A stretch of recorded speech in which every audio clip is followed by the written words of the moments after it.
Ассалаумағалейкум. Қазақстандық жарқын ММА жауынгерлерінің бірі Арман Әшімов қазан айында еліміздің промоушыны Найза Fighting Championship'те өнер көрсететіндігін айтқан болатынбыз.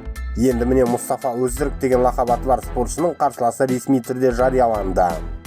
Оған сәйкес Арман 3 қазан күні Алматыда өтетін сында әзірбайжандық ММА шебері Серхан Валилимен жолығатын болады.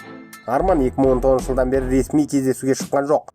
Соңғы рет ол осы оңтүстік астанамызда өткен Эмбер Глобалдың кезекті жауынгерлік кешінде бақ сынасып, осы лиганың уақытша чемпиондық белбеуін еншілеген болатын. Осыдан кейін ресейлік промоушн банкротқа түсіп, Ашимов жарыссыз қалды. Біршама уақыт көлемінде ол UFC-ден шақырту күтті. Әлемнің үздік лигасының іріктеу турниріне қатысуға шақырту алғанмен, онда сол күйі шыққан жоқ. Енді міне бұл жауынгерді қазақ жанкүйерлері тағы да елімізде көретін болып тұр. Арманда үлкен мәселе бар. Ол қолының созылмалы жарақаты. Өздеріңіз білетіндей бұл жігіт жарқын нокаутер, қарсыластарын ұрып құлатады. Күрес ауырту тәсілі немесе басқа да жеңіске жету тәсілдерін көп қолдана бермейді.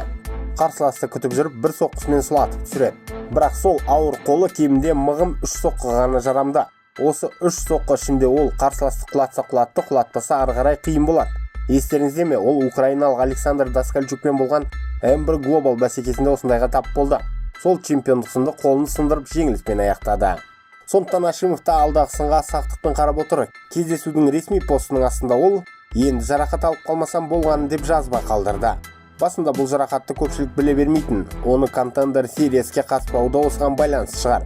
Әрине, созылмалы жарақаты бар спортшылар UFC-ге аса қажет емес. Арманға қазір ең бастысы жарқын оралу керек. Октагонды сезінбегелі біршама уақыт өтті. Ол қазір Арлан ММА Pro Team командасының жауынгерлерімен, нақтырақ айтсақ Қайрат Ахметовпен бірге алдағы бәсекеге дайындықты бастады. Ал қарсылас сондай мықты деп айтуға келмейді. Ол да соңғы рет 2019 жылы төбелескен. Ол кезде қарағандылық Абадан FC турнирінде октагонға шығып, қазақстандық Алпамыс Адиясовқа жол беріпті. Бірінші раундтың ортасында қазақ оны техникалық нокаутпен жеңген. Сондықтан Арман үшін ол айтарлықтай қиындық туындата қоймас.